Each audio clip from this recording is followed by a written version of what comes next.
மதிப்புக்குரிய பண்டிட் பாலசுப்ரமணிய அவர்கள், ஈசன் ஜோதிட அறக்கட்டளை. இவர் இப்பொழுது என்ன டாப்பிக்கில் பேசுகிறார் அப்படின்னு பார்த்தீங்கன்னா, நம்முடைய லக்ன புள்ளிகளை இயக்கி நமக்கு தேவையான அனைத்தையும் பெறுதல் என்ற தலைப்பில் பேசவிருக்கிறார். செந்தூர் வேலவன் பாதம் பணிந்து, என்னுடைய குருநாதர் தெய்வ திரு முத்தூர் ராமசாமி ஐயா அவர்கள் பாதம் பணிந்து, அர்த்தநாரீஸ்வரர் பாதம் பணிந்து, ஆஞ்சநேயர் பாதம் பணிந்து, காலபைரவர் பாதம் பணிந்து, என்னுடைய தாய் தந்தையரின் பாதம் பணிந்து, மதிப்பிற்குரிய வேலு சிவா ஐயா அவர்கள் நடத்தும் நவசக்தி ஜோதிட குழு சார்பாக நடைபெற்று கொண்டிருக்கின்ற 17வது மாதாந்திர ஜோதிட கருத்தரங்கிற்கு வருகை புரிந்திருக்கும் அனைத்து நல்லுள்ளங்களுக்கும் என்னுடைய நன்றியை வணக்கத்தை உரித்தாக்கி, இன்று எனக்கு கொடுக்கப்பட்டிருக்கும் தலைப்பு லக்ன புள்ளியை இயக்கி அனைத்தையும் பெறுதல்.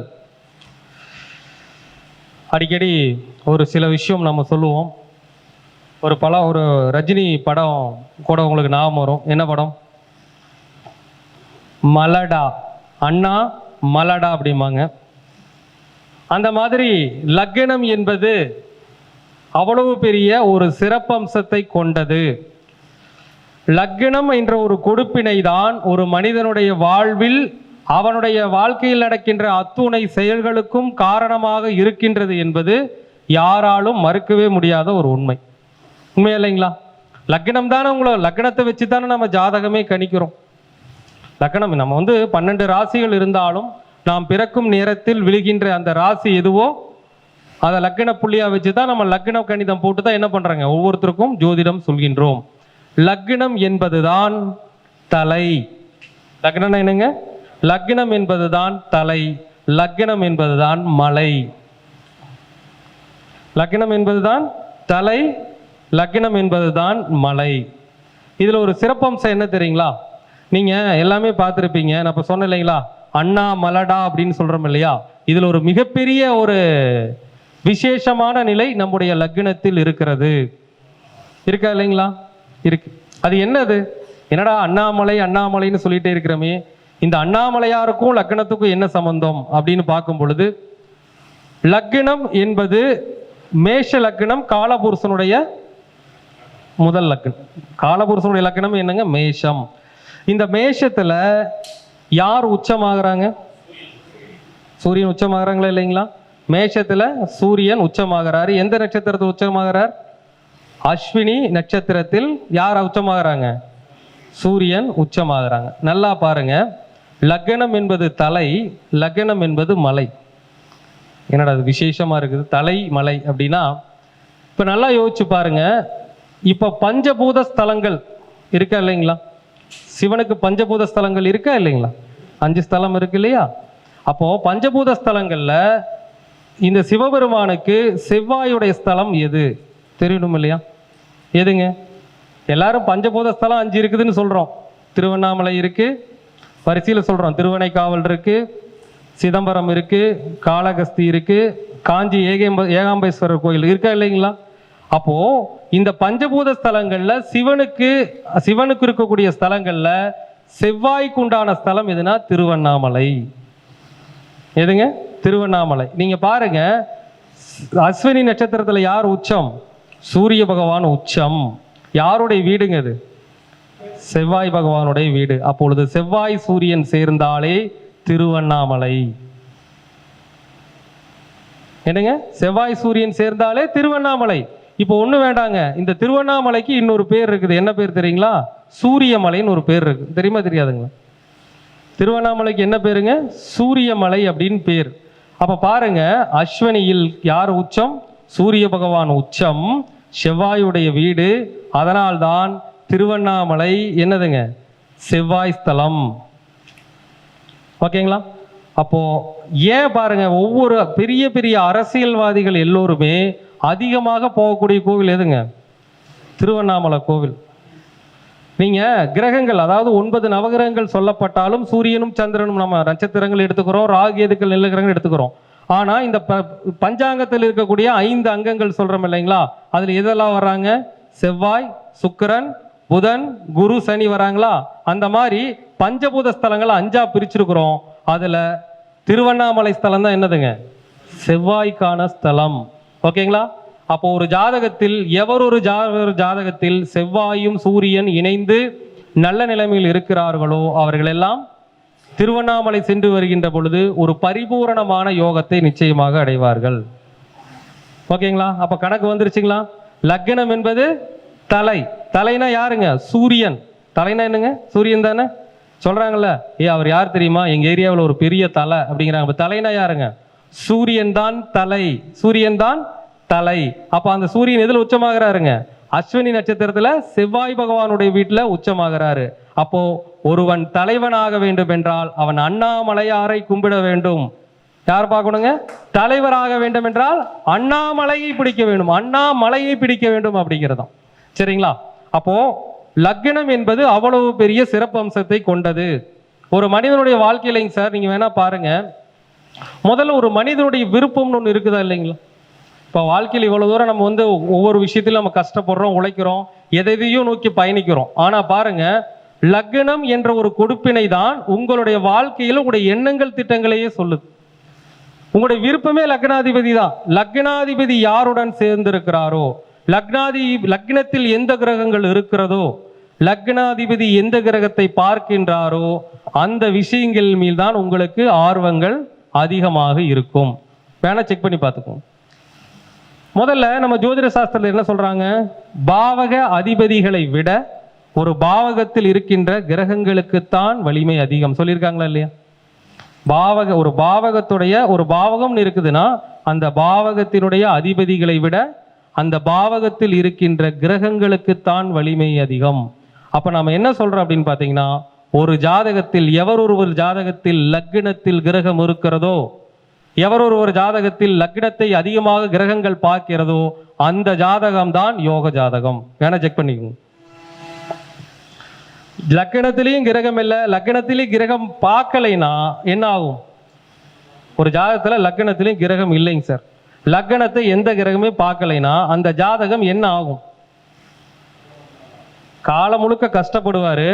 அவருக்கு உழைக்கிறதெல்லாம் அடுத்தவங்க அனுபவிப்பாங்க, அவருக்குன்னு இது அனுபவிச்சுக்க மாட்டார்.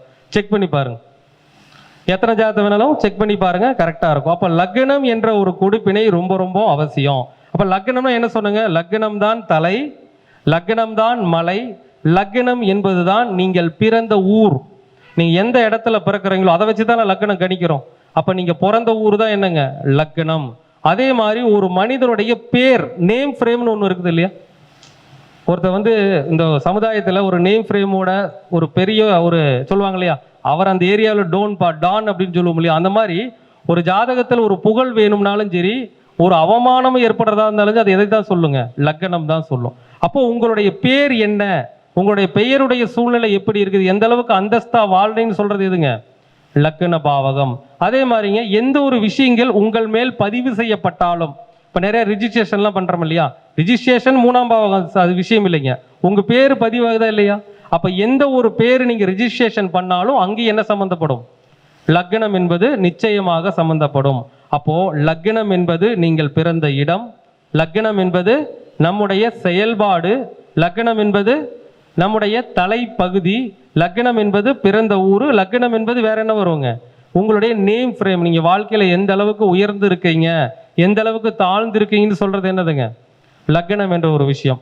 அப்போ முதல்ல லக்னத்தில் இருக்கின்ற கிரகங்கள் முதல்ல பாருங்க. இத்தனை பேர் வந்திருக்கீங்க, உங்க ஜாதகத்துல முதல்ல பாருங்க, லக்னத்துல எந்த கிரகம் இருக்குதோ அந்த கிரகத்து மேல உங்களுக்கு அலாதி பிரியம் இருக்கும். S R no? செக் பண்ணி பாருங்க. நீங்க எந்த லக்னத்து மேல நீங்க பிறந்திருக்கலாம், அது வேற விஷயம். உங்களுக்கு எதன் மேல பிரியம் ஜாஸ்தினா, லக்னத்துல எந்த கிரகம் இருக்குதோ அது மேலதான் உங்களுக்கு பிரியம் ஜாஸ்தி. யாராச்சும் ஒருத்தர் லக்னம் சொல்லுங்க, லக்னத்துல கிரகம் இருக்கிறவங்க யாரோ ஒருத்தர் லக்னம் சொல்லுங்க. அது நடக்குது நடக்காது ரெண்டாவது விஷயம். உங்க ஜாதகத்துல லக்னத்துல யாருக்கும் சார் ஒருத்தருக்குமே லக்னத்துல கிரகம் இல்லையா? ஐயா என்ன கிரகம் இருக்குது? மிதுன லக்னத்துல செவ்வாய் இருக்கிறார். அப்ப செவ்வாய் யாருங்க சார்? 6ஆம் அதிபதி தானே. மிதுன லக்னத்துக்கு யாருன்னு பாருங்க, 6ஆம் அதிபதி தானே செவ்வாய், லாபாதிபதி தானே செவ்வாய், 2 பேர் தானே செவ்வாய். இப்ப 6ஆம் இடம்னா என்ன சொல்லுவோம்? வேலையை சொல்லுவோமா? ஒரு வேலைக்கு போய் நல்லா சம்பாதிக்கணும், வேலை பார்த்து நல்லா உழைக்கணுங்கிற அவருடைய விருப்பம் அதிகமா இருக்குமா இருக்காதா? அது உண்மைதான், அதுதான் விஷயம். நம்ம ஜாதகத்துல லக்னத்துல எந்த கிரகம் இருக்குதோ அப்போ வேலைக்கு போய் சம்பாதிக்கணும் அப்படிங்கிற ஒரு எண்ணங்கள் அதிகமாக இருக்கும். புரிஞ்சுக்கோங்க. ஏன்னா அந்த லக்னம் என்பது நம்முடைய எண்ணங்களை பிரதிபலிக்கக்கூடியது. அப்ப லக்னத்தில் எந்த கிரகம் இருக்கிறதோ அந்த கிரகம் தான் என்ன சொல்லுதுங்க, உங்களுடைய விருப்பம் என்ன, நீங்க எது மேல ஆசைப்படுறீங்கிறத சொல்லும். என்ன பண்ணுங்க, எது மேல நம்ம ஆசைப்படுறதுன்னு சொல்றது எதுங்க, லக்னத்தில் இருக்கக்கூடிய கிரகம் தான். ஒரு ஜாதகத்துல 10ஆம் அதிபதி லக்னத்தில் இருக்குன்னா கேளுங்க கூப்பிட்டு. சின்ன வயசுல அவர் ஜெயிச்சாரு தோத்தாரு அது விஷயம் இல்ல, 10ஆம் அதிபதி லக்னத்திற்கு என்ன நினைப்பாங்க சின்ன வயசுல, 10ஆம் அதிபதி லக்னத்துக்கு என்ன நினைச்சிருப்பாங்க, என்ன செஞ்சிருப்பாங்க, சொந்த தொழில் செய்யணும், சொந்த தொழில் செஞ்சு பொருளாதார ரீதியா நல்லா முன்னேறணும் நினைச்சிருப்பாங்களா மாட்டாங்களா? அதை செஞ்சு ஜெயிச்சவங்களும் இருப்பாங்க, தோத்தவங்களும் இருப்பாங்க. அதெல்லாம் ஜாதகத்துடைய நிலையை பொறுத்தது. ஆனா அவர்களுக்கு சொந்த தொழில் செய்ய வேண்டும் என்ற எண்ணம் அதிகமாக கட்டாயமாக இருக்கும். புரியுதுங்களா? அப்போ முதல்ல நீங்க புரிஞ்சுக்கோங்க, முதல்ல உங்களை உணருங்க. நீங்கள் யார் என்பதை நீங்களே உணரக்கூடிய தன்மை லக்னாதிபதி கிட்ட தான் இருக்கு. நாம யாரு, நாம எப்படிப்பட்ட, நாம என்ன பண்ண போறோம், என்ன பண்ணிக்கிட்டு இருக்கிறோம் அப்படிங்கிறத நீங்க செக் பண்ணீங்கன்னா லக்னாதிபதி, லக்னத்தில் இருக்கக்கூடிய கிரகங்கள் யார் அப்படிங்கிறத பார்த்துக்குங்க. லக்னாதிபதியோட யாரு சேர்ந்திருக்கார், ஒரு லக்னாதிபதி ஒருத்தர் சேர்ந்திருப்பாங்க இல்லையா, ஜோதிட சாஸ்திரத்துல இருக்க ஒரு கிரகத்தோடு சேர்ந்த கிரகங்களுக்கு தான் என்னங்க பலன் அதிகம். கிரக சேர்க்கை தான் யோகமே இல்லைங்களா? ஜோதிட சாஸ்திரத்துல எது யோகங்க, கிரக சேர்க்கை தான் யோகம். அப்போ இந்த லக்னாதிபதியோட யாராச்சும் சேர்ந்திருக்கிறாங்களான்னு பாருங்க. அப்போ அந்த கிரகத்தின் மேல அதிகமான ஆசை வைப்பீங்க. அந்த கிரகம் லக்னத்துக்கு எந்த வீட்டுக்கு உண்டானவரோ அது மேல ஆசை வைப்பீங்க. லக்னத்துல எந்த கிரகம் இருக்குதோ அந்த கிரகத்து மேல, அந்த பாவக ரீதியான ஒரு தன்மை மேல உங்களுக்கு ஆசைகள் அதிகமாக வரும். வருமா வராதுங்களா? நீங்க 1 லட்சம் ஜாதகம் போட்டீங்கனாலும் கரெக்டா இருக்கும், பலன் மாறாது. எந்த விஷயத்தின் மேல் உங்களுக்கு ஆர்வம் இருக்கிறது, சந்தோஷம் இருக்கிறது, எதை நோக்கி பயணிக்கின்றீர்கள் என்பதை சொல்வதே லக்னம் என்ற ஒரு சூழ்நிலை தான், லக்னாதிபதி என்ற சூழ்நிலை தான். அப்ப என்னன்னாங்க சார், எந்த ஒரு ஜாதகத்துல லக்னாதிபதி சம்பந்தப்படாத ஒரு பாவகம் ஒன்று இருக்கும் இல்லைங்களா? ஒண்ணு வேண்டாங்க சார், லக்னத்தை எந்த கிரகமே பார்க்கல, ஒரு ஜாதகத்திலைங்க 7ஆம் இடம் ஒன்று இருக்குன்னு வச்சுக்கோங்க. ஒரு ஜாதகத்துல 7ஆம் இடம் இருக்காதுங்களா? இருக்கும். அப்போ இந்த 7ஆம் இடத்துல லக்னாதிபதி தொடர்பு கொள்ளல, நல்லா புரிஞ்சுக்கோங்க. 7ஆம் இடத்தை லக்னாதிபதி தொடர்பு கொள்ளல, 7ஆம் அதிபதியே லக்னாதிபதி தொடர்பு கொள்ளலன்னு வச்சுக்கோங்களேன். அதே மாதிரி ஒரு ஆண் ஜாதகம் எடுத்துட்டோம்னா மனைவி யாருங்க, சுக்கிரன். அப்போ ஒரு ஆண் ஜாதகத்துல 7ஆம் இடத்தையோ 7ஆம் அதிபதியோ அல்லது சுக்கிரனையோ லக்னாதிபதியின் ஒரு கிரகம் இருக்கும் இல்லைங்க, அவர் தொடர்பு கொள்ளினா அவருக்கு திருமண வாழ்க்கையில சந்தோஷம் இருக்காது. செக் பண்ணி பாருங்க. ஒரு பெண் ஜாதகத்துல பெண் ஜாதகத்துல லக்னாதிபதி என்று சொல்லக்கூடிய கிரகம் ஒரு பெண் ஜாதகத்துல 7ஆம் இடத்தையோ 7ஆம் இடத்து அதிபதியோ செவ்வாயையோ தொடர்பு கொள்ளவில்லை என்றால் அவர்கள் ஜாதகத்தில் திருமண வாழ்க்கையில் சந்தோஷம் இருக்காது. அப்பொழுது லக்னாதிபதி தொடர்பு கொள்கின்ற பாவகத்தை 2வது பட்சம் தான். முதல்ல லக்னாதிபதி எங்க இருக்கிறார் பாருங்க, எல்லாம் செக் பண்ணி பாருங்க. ஒரு ஜாதகத்துல லக்னாதிபதி எங்க இருக்கிறாரோ அந்த பாவத்து மேல அவங்களுக்கு விருப்பம் இருக்குமா இருக்காதுங்களா? நீங்க வேணா செக் பண்ணி பாருங்க. லக்னாதிபதி லக்னத்துல இருக்கிறவங்க, லக்னாதிபதி 10ல் இருக்கிறவங்க, நீங்க யார் சொன்னாலும் எதையும் கேட்க மாட்டாங்க. தான் பிடித்ததை சட்டம் என்று பேசுபவர்கள் செக் பண்ணி பாருங்க. லக்னாதிபதி லக்னத்தில் இருப்பவர்களும் லக்னாதிபதி 10ல் இருப்பவர்களும் நான் முடிச்சுதான் சட்டம், அடுத்தவங்க பேசுறதெல்லாம் காது கொடுத்து கேட்க மாட்டாங்க. நான் சொல்றதா சரி, வேணா செக் பண்ணி பாருங்க, கரெக்டா இருக்கும். ஏன், என்ன காரணம்? காலபுருஷனுடைய முதல் வீடு மேசம், ஆடு இல்லையா? செவ்வாயுடைய மூலத்திரியோன வீடு ஆட்சி வீடு.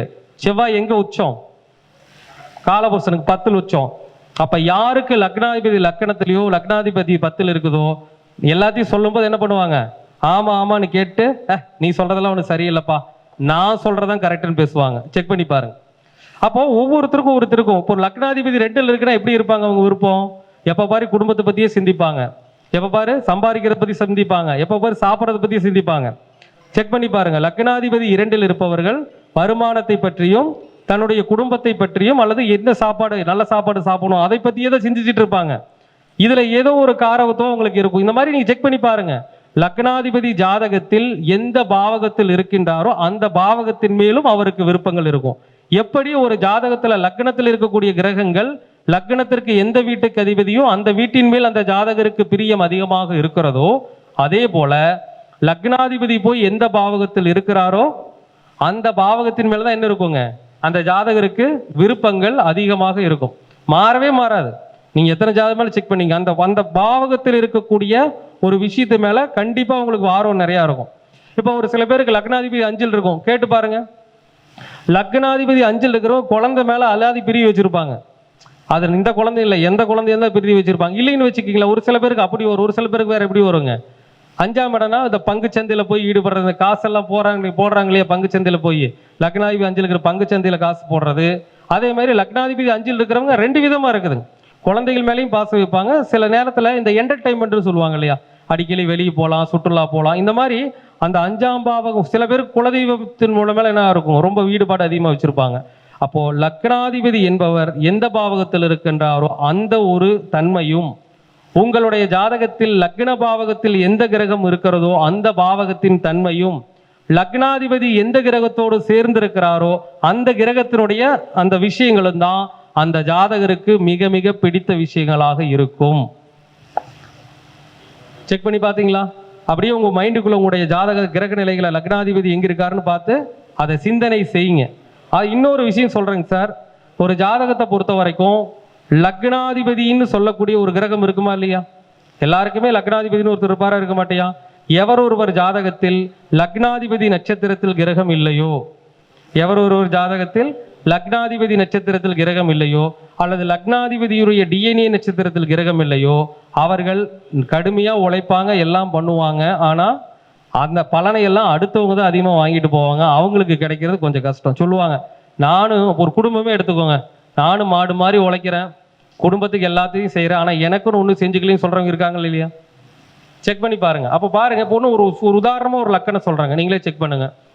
ஒரு ஜாதகர் கடக லக்கணம்னு வச்சுக்கோங்க, ஒரு ஜாதகர் கடக லக்கணம்னு வச்சுக்கோங்க. லக்னாதிபதி யாருங்க? சந்திரன். அப்போ சந்திரனுடைய நட்சத்திரங்கள் என்னென்ன? ஒருத்தர் கடக லக்கணத்தில் பிறந்துட்டாங்க, கடக லக்கணத்துக்கு அதிபதி சந்திரன், சந்திரனுடைய நட்சத்திரம் என்னென்ன? ரோகிணி, அஸ்தம், திருவோணம். அப்போ இந்த 3 நட்சத்திரத்திலே அவருக்கு கிரகம் இல்லை. ஒரு பாயிண்ட். சந்திரனுடைய டிஎன்ஏ நட்சத்திரம் என்னென்னங்க?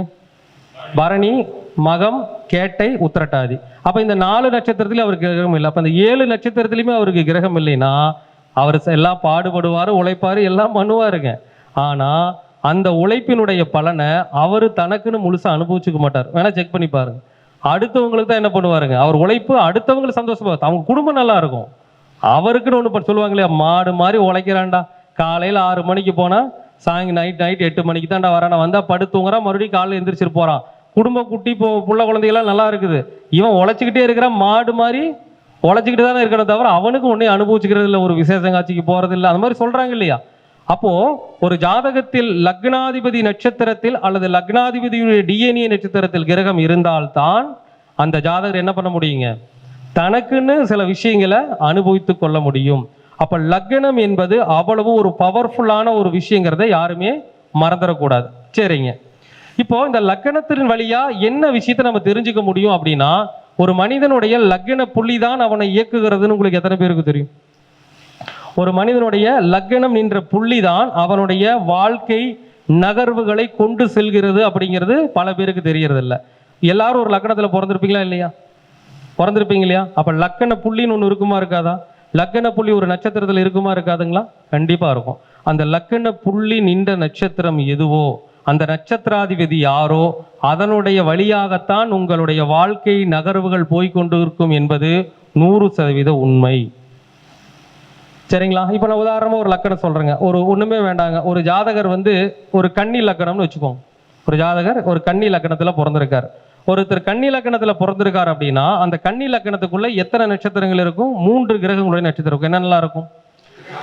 உத்திரம், அஸ்தம், சித்திரை. இந்த 3 நட்சத்திரம் தான் கன்னியா லக்கணத்துக்குள்ள இருக்கக்கூடியது. இப்போ இந்த கன்னியா லக்கணத்துக்குள்ள பிறக்கும் பொழுது இந்த 3 நட்சத்திரத்தில் ஒண்ணுல தானே லக்கண புள்ளி இருக்கும், மாறி இருக்கிறதுக்கு வாய்ப்பு இல்லை இல்லையா? அப்போ அதில் 3ல் தான் ஒண்ணுல தான் இருக்கும். உதாரணமாங்க, அவருக்கு அந்த லக்கண புள்ளி அப்படிங்கிறது சித்திரையில விழுந்திருக்குன்னு வச்சுக்கோங்க. என்ன இருக்குதுங்க? சித்திரையில விழுந்திருக்குன்னு வச்சுக்கோங்க. அப்போ அவருடைய லக்கண புள்ளி கன்னியா லக்கணத்துக்கு சித்திரையில லக்கண புள்ளி விழுந்திருக்குதுன்னா அந்த ஜாதகரை வழிநடத்தி செல்லக்கூடிய கிரகம் யார்? செவ்வாயும் சுக்கிரனும். ஏன் அப்படின்னா கன்னி லக்கணம் லக்கண புள்ளி சித்திரையாக இருக்கும் பொழுது சித்திரை நட்சத்திரம் செவ்வாய் பகவானுடைய நட்சத்திரம், சித்திரை நட்சத்திரம் சுக்கிர பகவானுடைய கர்ம பதிவை கொண்ட ஒரு நட்சத்திரம். அப்ப அவனுடைய வாழ்க்கை நிகழ்வுகள் எடுத்துக்கிட்டீங்கன்னா எதன் வழியா போகும்? செவ்வாய் தான் கொண்டுட்டு போவார், இன்னொரு பக்கம் சுக்கிரன் கொண்டு போவார். ஒன்றும் வேண்டாங்க, கன்னி லக்கணத்துக்கு 2-9 உண்டான சுக்கிரன் வச்சுக்கிங்களேன். அவர் ஜாதகத்தில் ஏதாச்சும் ஒரு நல்ல இடத்துல 11ஆம் இடத்துலயே இருக்கிறாருன்னு வச்சுக்கோங்க, அவங்களுக்கு என்ன கொடுப்பினை கிடைக்கும்னு நினைக்கிறீங்க? யோசிங்க. கன்னியா லக்கணத்துல பிறந்திருக்காங்க, லக்கண புள்ளி சித்திரையில விழுந்திருக்கு, 2-9 உண்டான சுக்கிரன் வந்து லக்கணத்துக்கு 11ஆம் இடத்துல லாபஸ்தானத்தில் இருக்கிறாருன்னா அவருக்கு எப்படி கொடுப்பினை அமையும் அப்படின்னா, ஒன்றும் இல்லைங்க, அவங்க அப்பாவே அவங்க தேவையான சொத்தையெல்லாம் சேர்த்து வச்சுட்டு போயிருப்பார் இல்லையா? 9ஆம் இடம் அப்பா இல்லையா? 11ஆம் இடம் லாபஸ்தானம் இல்லையா? அப்போ அவனும் அவங்க அப்பா சொத்தை சேர்த்து வச்சுட்டு போயிருப்பாரு. இல்லைன்னா இவரு தன்னுடைய என்ன பண்ணுவாருங்க, சுய உழைப்பின் மூலமாக. எந்த வகையிலன்னு பார்த்தீங்கன்னா, சுக்கிரன் எந்த வீட்டுக்கு உண்டானவர்? 2ஆம் வீட்டுக்கும் 9ஆம் வீட்டுக்கு உண்டானவர். அப்போ அவங்க குடும்பத்தில் இருக்கக்கூடிய உறுப்பினர்கள் இருப்பாங்க இல்லையா? அப்ப கல்யாணம் முடிச்சாருன்னா யாருங்க? மனைவி. அப்ப மனைவி மூலமாக நல்ல சம்பாத்தியம். சுக்கிரனா மனைவி தானே. அப்ப மனைவி மூலமாக நல்ல சம்பாத்தியம் பெற்றிருப்பாரு, மனைவி நல்லா சப்போர்ட் பண்ணுவாங்க, அதனால வாழ்க்கையில உயர்ந்து வருவார். இன்னொன்று 9ஆம் இடம் என்னது? டீச்சிங் இல்லையா? ஒருத்தருக்கு சொல்லி கொடுக்குறது, அவர் டீச்சிங்ல இருப்பாரு. டீச்சிங் துறையின் மூலமாக எந்த ஒரு வேலையா இருந்தாலும் அது டீச் பண்றதுன்னு ஒன்று இருக்கும் இல்லையா?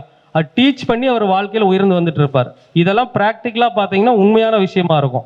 சரி, அதே மாதிரி செவ்வாயும் பார்க்கணும் இல்லைங்களா? சித்திரையில் இருக்கும்போது செவ்வாய் அப்படிங்கிறவர் யாரு? லக்கணத்துக்கு 3ஆம் வீட்டுக்கும் 8ஆம் வீட்டுக்கு உண்டானவர். அப்போ அவர் இதை மூலம் சம்பாதிச்சாலும் கூட 8ஆம் இடங்கிற ஒரு கஷ்டத்தை பட்டு தானே பட முடியும். லக்கணப்புள்ளி சித்திரையில் இருக்கும் பொழுது கன்னி லக்கணத்துக்கு செவ்வாய் யாருங்க? 8ஆம் வீட்டுக்கு அதிபதி. அப்போ என்ன ஆகும்? கண்டிப்பா அவர் 8ஆம் இடத்தினுடைய அந்த கஷ்டத்தை பட்டு தான் இதை அடைய முடியுங்கிற சூழ்நிலையை வந்து நாம தெரிஞ்சுக்கணும். இதே நம்ம ஒரு ஜோதிடராகவே இருக்கிறாருன்னு வச்சுக்கோங்க, கன்னியா லக்கணத்துல பிறந்திருக்காரு, சித்திரை நட்சத்திர லக்கண புள்ளினா 3-8 கூடிய செவ்வாயுடைய நட்சத்திரத்துல லக்கண புள்ளி, 2-9 உண்டான சுக்கிரனுடைய நட்சத்திர டிஎன்ஏ நட்சத்திரம். அப்ப என்ன பண்ணுவாருங்க, அவர் ஜோதிடம் படிச்சு ஜோதிடம் சொல்லி அதன் மூலமா என்ன பண்ணுவாருங்க, நிறைய மாணாக்கர்கள் உருவாக்குவார், நிறைய சொல்லி கொடுத்துட்டு இருப்பார். கரெக்டா இருக்கும், நீங்க போய் கேட்டு பாருங்க, அந்த பலன்கள் வந்து மாறவே மாறாது. அப்ப லக்கண புள்ளி என்பது ஒரு மனிதனுடைய கொடுப்பினை. அப்போ லக்கணத்தில் இருக்கக்கூடிய கிரகங்கள், லக்னாதிபதி இருக்கக்கூடிய இடம், லக்னாதிபதி யாருடன் சேர்கிறாரோ அந்த நிலை, லக்கண புள்ளி எந்த நட்சத்திரத்தில் விழுந்திருக்கிறதோ அதன் வழியாக அவருடைய வாழ்க்கை சூழ்நிலைகள் செல்வது எல்லாமே அவர் ஜாதகத்துல கரெக்டா இருக்கும், சரியா பொருந்தி வரும். செக் பண்ணி பார்த்துக்கோங்க, சரிங்களா? அப்போ முதல்ல ஒரு விஷயம் புரிஞ்சுக்கோங்க, ஒரு மனிதன் வாழ்க்கையில உயர்ந்த நிலைக்கு செல்றான் அப்படின்னு பாத்தீங்கன்னா அதுக்கு சில கோவில்கள் நம்ம வந்து இதுல வந்து நம்ம எடுத்துக்குவோம், சரிங்களா? இப்ப நம்ம சொன்னோம் ஒரு ஜாதகத்தில், சார் நீங்க இதை குறிச்சு வச்சுக்கோங்க, யார் வேணாலும் குறிச்சு வச்சுக்கோங்க. நீங்க நான் சொல்ற பலன் வந்து உங்களுக்கு என்னன்னா கிரக பலம் அறிஞ்சிருக்கணும். ஒரு லக்னத்துக்கு இந்த 2 கிரகமும் நல்லா இருக்கணும், புரிஞ்சுக்கோங்க. நான் இப்ப சொல்ற அமைப்பு 2 கிரகம் நல்லா இருந்து நான் சொல்ற கோயிலுக்கு போனீங்கன்னா கண்டிப்பா வெற்றி உண்டு, ஓகேங்களா? ஒரு ஜாதகத்தில் லக்னத்திற்கு ஏதேனும் ஒரு இடத்தில் மறைவு பெறாமல் சிறப்பான நிலையில் செவ்வாய் சூரியன் யாருக்கு இணைந்து அமைந்திருக்கிறதோ அவர்கள் திருவண்ணாமலை செல்ல வேண்டும். எங்க போகணுங்க? திருவண்ணாமலை செல்ல வேண்டும்.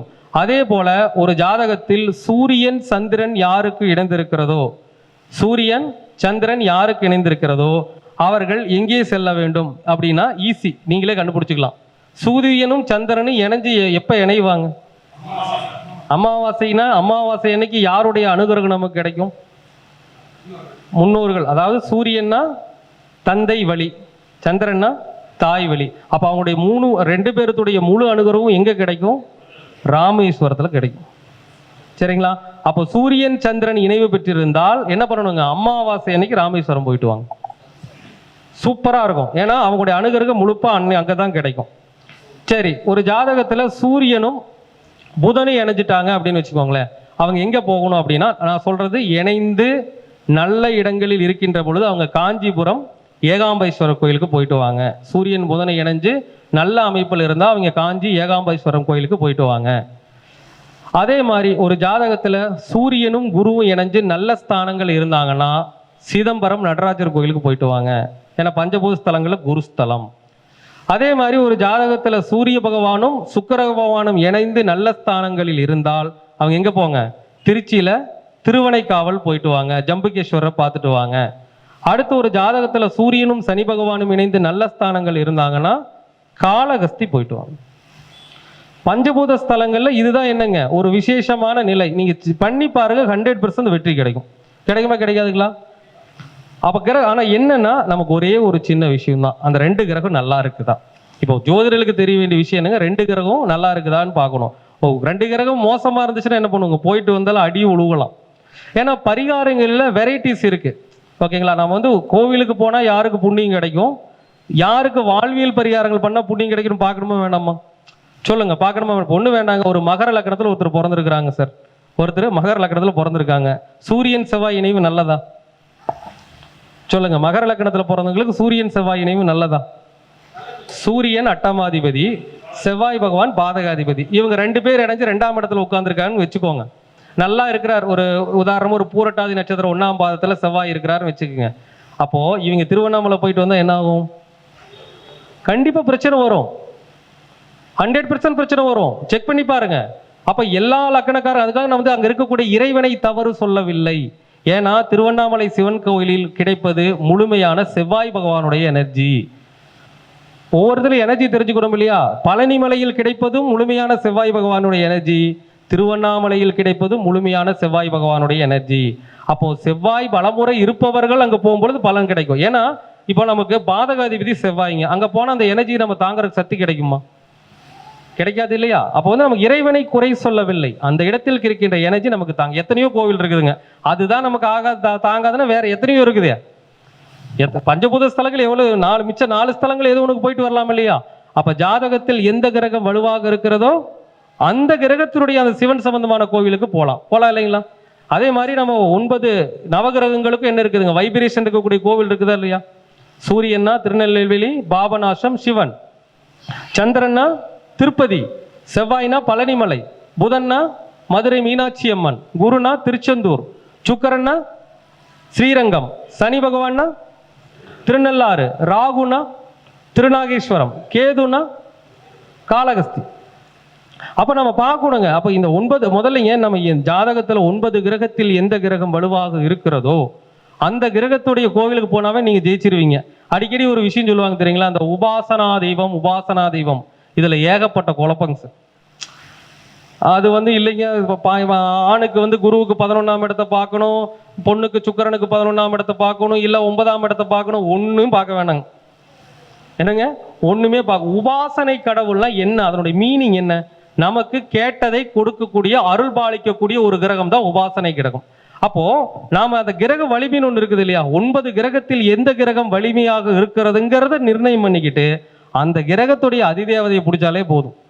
அதுவே உங்களுக்கு எல்லாத்தையும் செஞ்சிடும். ஒரு ஜாதகத்துல குரு நல்லா இருக்குது, 9 கிரகத்துல குரு நல்லா இருக்குன்னா திருச்செந்தூர் போனாலே போதும். நீங்க வேற உபாசனை தெய்வமா பிடிக்க வேண்டியதில்லை. அதை விட்டு போட்டு குருவுக்கு 11ஆம் இடத்துல இருக்கக்கூடிய புள்ளியை மைய புள்ளி வைக்கணும், சுக்கரனுக்கு 11, அதெல்லாம் ஒண்ணுமே தேவை. உபாசனை கடவுள்னாவே நமக்கு முழுமையான அருளாசையை வழங்கக்கூடிய கிரகம் தான் உபாசனை கிரகம். அப்ப எந்த கிரகம் நன்றாக இருக்கிறதோ அந்த கிரகத்தினுடைய அதிதேவதை அல்லது அந்த கிரகத்திற்கான எனர்ஜி இருக்கிற இடத்துக்கு போயிட்டு வந்தாலே என்ன ஆயிடும், நமக்கு முழுமையான அனுகிரகம் கிடைக்க போகுது. ஏன் நம்ம தேவையில்லாம அதை போய் பயன்படுத்திட்டு இருக்கணும்? அப்போ இந்த மாதிரி ஒரு சில சூட்சமங்கள் சார் லக்னத்துல ஒளிஞ்சு கிடக்குது.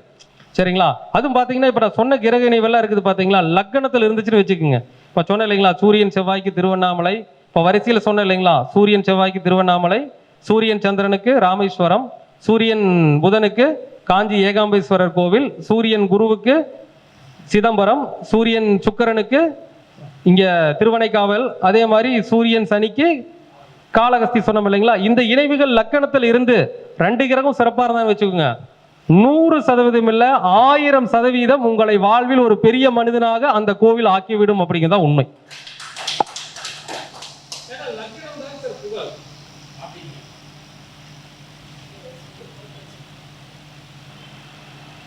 லக்னம் என்பதுதான் புகழ்.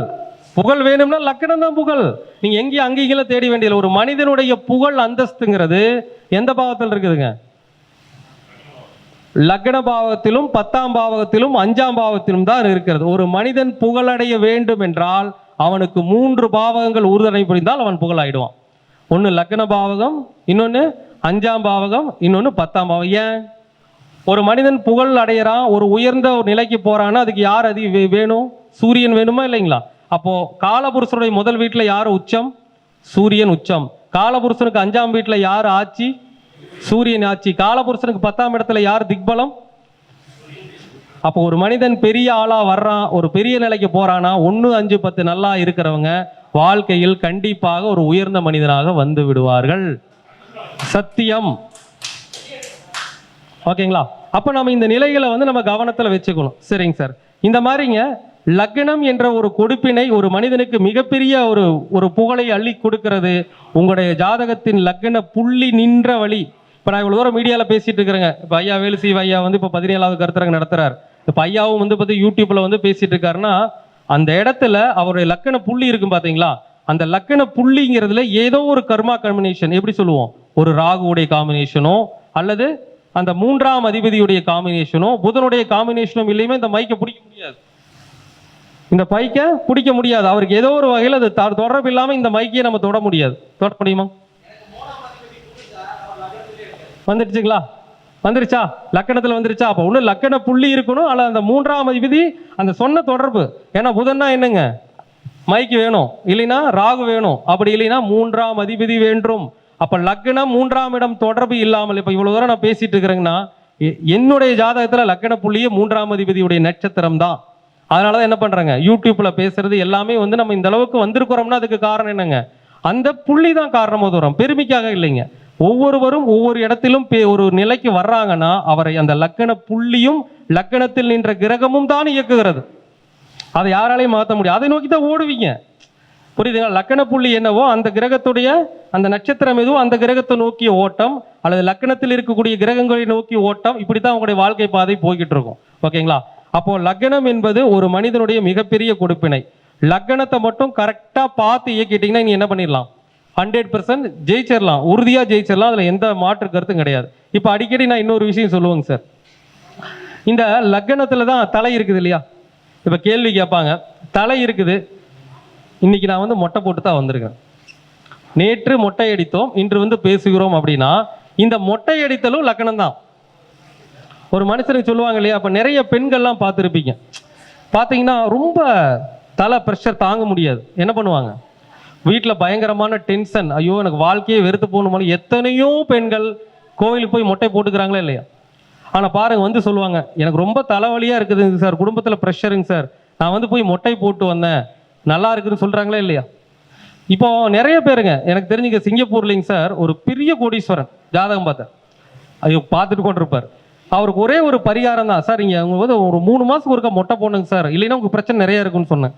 அவர் காலையில் எந்திரிச்சோடையுமே பண்ணுற முதல் வேலையே வலிச்சிடறதா வேலை. ஆனால் அவருடைய பிரச்சனையே லக்னம் என்ற ஒரு பிரச்சனை தான். அதை அவர் சரியாக கையாண்ட விதத்தினால என்ன பண்ணிட்டாருங்க, அவர் இன்றும் பெரிய ஒரு வெற்றியாளனாக திகழ்ந்து கொண்டிருக்கிறார். அப்போ இந்த மொட்டை அடித்தலை பற்றி நான் நிறைய விஷயங்கள்ல வந்து பேசியிருக்கேன். இந்த மொட்டை அடித்தல் அப்படிங்கிறது யாருக்கு பலன் கொடுக்கும், ரொம்ப ஜாஸ்தியாக, அதை முதல்ல புரிஞ்சுக்கோங்க. மொட்டை அடித்தல் பலன் யாருக்கு வந்து ரொம்ப அதிகமாக பலன் கொடுக்கும்னா, நீர் ராசின்னு இருக்குது இல்லைங்களா? நீர் ராசி என்னதுங்க, கடக ராசி, விருச்சிக ராசி, மீன ராசி. அப்போ ஒன்றும் வேண்டாங்க சார், உங்கள் ஜாதகத்தில் கடகத்திலேயோ விருச்சிகத்திலேயோ மீனகத்திலேயோ ஏதாச்சும் ஒரு கிரகம் இருந்து திசை நடத்தும் இல்லைங்களா, அது உங்களுக்கு மோசமான திசைன்னு வச்சுக்கோங்க. உங்களுக்கு ஐயோ எனக்கு மோசமாக பொண்ணு வேண்டாங்க சார், ஒருத்தர் கடக லக்கணக்காரன்னு வச்சுக்கோங்க. கடக லக்கணத்துக்கு சுக்கிரனுடைய பலன் எப்போ கிடைக்கும் அப்படின்னா, எப்போ கிடைக்கும், இப்போ பரணி பூரம் பூராடத்துலேருந்து ஏதாவது ஒரு திசை வருதுன்னு வச்சுக்கோங்க. கடக லக்கணத்தில் பிறந்துட்டாங்க, ஒரு பரணி நட்சத்திரத்தில் ஒரு ஏதாவது ஒரு ராகு திசையே நடக்குதுன்னு வச்சுக்கோங்க.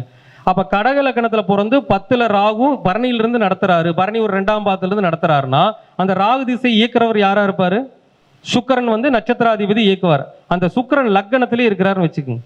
லக்கணத்தில் இருக்கலாமா சுக்கிரன்? கடக லக்கணத்துக்கு சுக்கிரன் லக்கணத்தில் இருக்கலாமா? அவர் மிக கடுத்த பாதகாதிபதி. அப்போ அவர் அந்த ராகு திசையில் மொட்டையடித்து கொண்டே இருக்க வேண்டும். வெள்ளிக்கிழமை நாளில் மொட்டை அடிக்கணும்.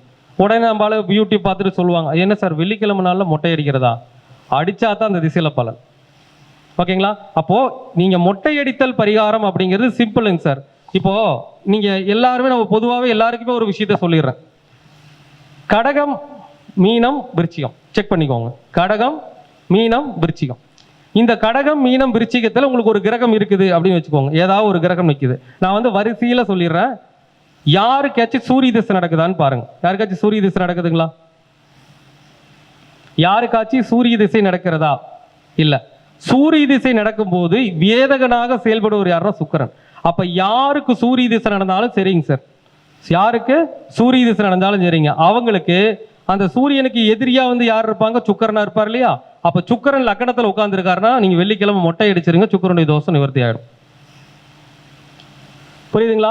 அப்போ ஜாதகத்துல சூரிய திசை நடக்கிறவங்களுக்கு நான் சொல்றேன், எந்த இடத்துலங்க, லக்கணத்துல. அதுவும் எந்த லக்கணமா இருக்கணும், கடகமோ விருச்சிகமோ மீனமாவோ இருந்து ஓகேங்களா? உங்களுக்கு சூரிய திசை யாருக்கு வேணாலும் நடக்கட்டும், அவங்களுக்கு லக்னம் கடகமாகவோ விருச்சிகமாகவோ மீனமாகவோ இருந்து அவர்களுக்கு சுக்கிரன் லக்கணத்தில் இருந்தால், அதான் சொல்றது கடக விருச்சிக மீனத்திலேயே இருந்தா வெள்ளிக்கிழமை மொட்டை அடிச்சுக்கிட்டே வாங்க, நல்ல பலன் நடக்கும். சரிங்களா? அதே மாதிரி ஒருத்தருக்கு சந்திர திசை நடக்குது அப்படின்னு வச்சுக்கோங்க. ஒருத்தருக்கு சந்திர திசை நடக்குது, அவங்க கடக லக்கணமாவோ விருச்சிக லக்கணமாவோ மீன லக்கணமாவோ இருந்து லக்கணத்துல சூரியன் இருந்தால் ஞாயிற்றுக்கிழமை அன்னைக்கு மொட்டை அடிச்சுக்கோங்க. ஒருத்தருக்கு செவ்வாய் திசை நடக்குது, அவருங்க கடக லக்கணமாவோ விருச்சிக லக்கணமாவோ மீன லக்கணமாவோ இருந்து அவங்களுக்கு புதன் லக்கணத்துல இருந்தால் மொட்டை அடிச்சுக்கோங்க. ஒருத்தருக்கு புதன் திசை நடக்குது, அவங்க கடகமோ விருச்சிகமோ மீனமாவோ இருந்து அவங்களுக்கு செவ்வாய் லக்கணத்துல தான் மொட்டை அடிச்சுக்கோங்க. அடுத்து குரு திசை நடக்குது, அவங்களுக்கு குரு திசை கடகமோ மீனமோ விருச்சிக லக்கணமாவோ இருந்து லக்கணத்துல சூரியன் இருந்தா மொட்டை அடிச்சுக்கோங்க.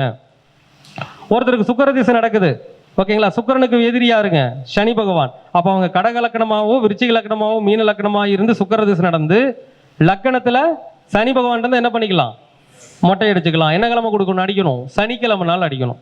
அடுத்து சனி திசை நடக்குது, கடக லக்கணமாவோ விருச்சிக லக்கணமாவோ மீன லக்கணமாவோ இருந்து அவங்களுக்கு லக்கணத்துல செவ்வாய் இருந்தா செவ்வாய்க்கிழமைக்கு மொட்டை அடிச்சுக்கணும். சூப்பரா வேலை செய்யுங்க சார். அதாவது ஒரு ஜாதகத்துல நல்லா புரிஞ்சுக்கோங்க, லக்னம் என்ற ஒரு இடத்தில் லக்னங்கிற ஒரு அந்த பாவ லக்னத்துல ஏதாச்சும் உங்க ஜாதகத்துல ஒரு மோசமான கிரகம் தன்னுடைய இயக்கத்தை செய்கின்றது என்றால் அந்த நேரத்தில் மொட்டை அடித்துக் கொண்டீர்கள் என்றால் என்ன ஆகும், உங்களுடைய பிரச்சனையிலிருந்து ரிலீவ் கண்டிப்பா 100% கிடைக்கும். நிறைய பேர் மொட்டை அடிச்சு இப்போ நீங்க பார்த்துருப்பீங்க சார். இப்போ ஒரு அனுபவத்துல நான் போவேன்ப்பா பழனிக்கு வருஷம் வருஷம் போவேன், ஒரு வருஷம் இருக்கா கூட ஒரு மொட்டை போட்டு வருவேன். மொட்டை போட்டால் கொஞ்சம் நல்லா இருக்குதுப்பா, மொட்டை போடலினா கொஞ்சம் அந்த வருஷம் கொஞ்சம் கஷ்டமா இருக்குதுப்பா. அது அவங்க என்ன நினச்சிக்குவாங்க, கோயிலுக்கு போகிறதுனாலே நினச்சிருப்பாங்க. அது கிடையாது. உண்மையை சொல்ல போனால் மொட்டை அடிக்கிறதுனால தான் அவங்களுக்கு நல்ல பலன் நடந்திருக்கும். ஓகேங்களா? அப்போ லக்னம் என்பதுதான் நம்முடைய தலைப்பகுதி. லக்னம் சார்ந்த எப்படிப்பட்ட பிரச்சனைகள் இருந்தாலும் ஒரு சில பேர் சொல்லுவோம், உன் ஜாதகம் டம்மி ஜாதகம், போ லக்னாதிபதி கெட்டு போய் தூக்கி போட்டேன்னு வச்சுக்க, அப்படிலாம் பண்ணாதீங்க. லக்னாதிபதி 8லேயே இருக்கிறாருன்னா லக்னம் என்ற தலை 8 என்பது இழப்பு. அப்போ மொட்டை அடிச்சுட்டு அவங்களுக்கு நல்ல பலன் கிடைக்கும். செக் பண்ணி பாருங்க.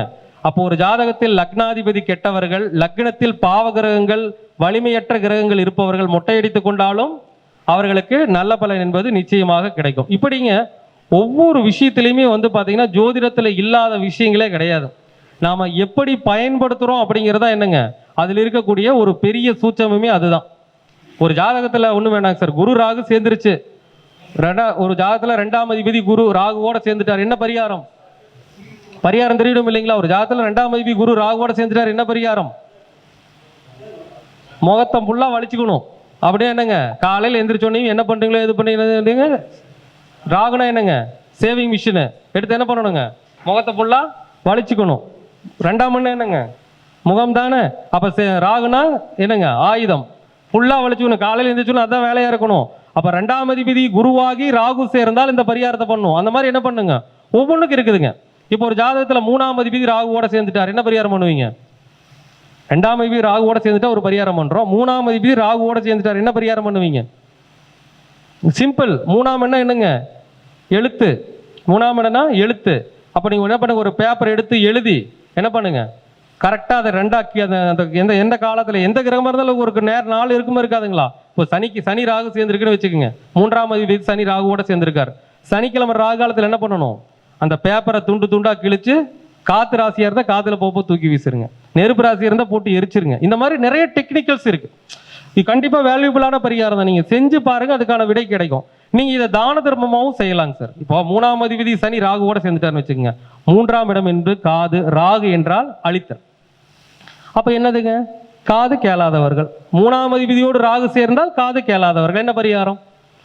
அப்ப காது கேளாதவங்களுக்கு செவிட்டு மிஷின் வாங்கி கொடுக்கறது, அந்த காது கேளாதவர்களுக்கு ஏதாச்சும் உதவிகள் செய்யலாம் இல்லைங்களா?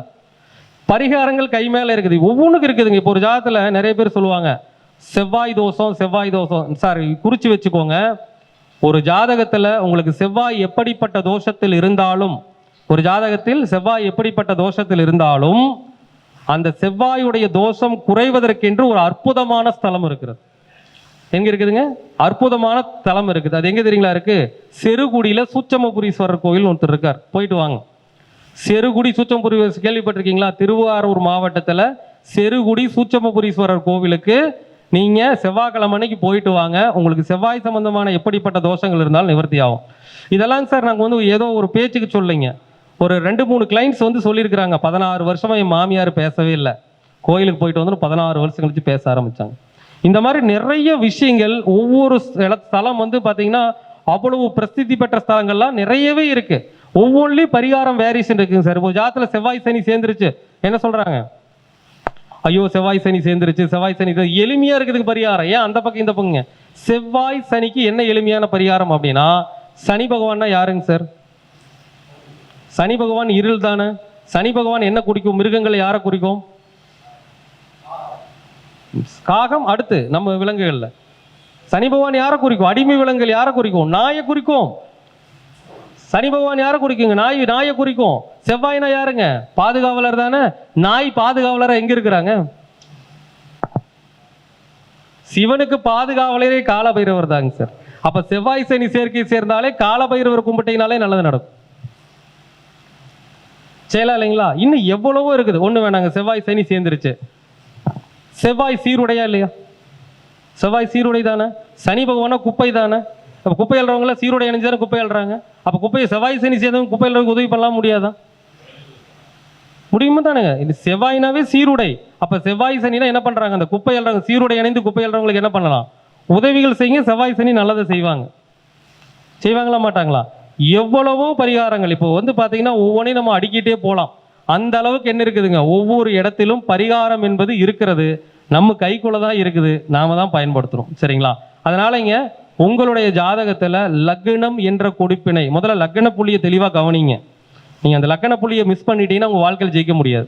லக்ன புள்ளி என்ற நட்சத்திராதிபதி எப்படி இருக்கிறார், லக்ன புள்ளி நின்ற நட்சத்திரம் வந்து எந்த கிரகத்துடைய டிஎன்ஏ, அந்த கிரகம் எப்படி இருக்கிறது, லக்னத்தில் யார் இருக்கிறார், லக்னாதிபதியோடு யார் இருக்கிறார், லக்னாதிபதி யாரை பார்க்கின்றார், இந்த நிலைகளெல்லாம் கவனிச்சு லக்னாதிபதியினுடைய வழியில நீங்க போனீங்கன்னா 100% வெற்றியாளராக நிச்சயமாக நீங்கள் மாறிவிடலாம், மாறுவீர்கள்.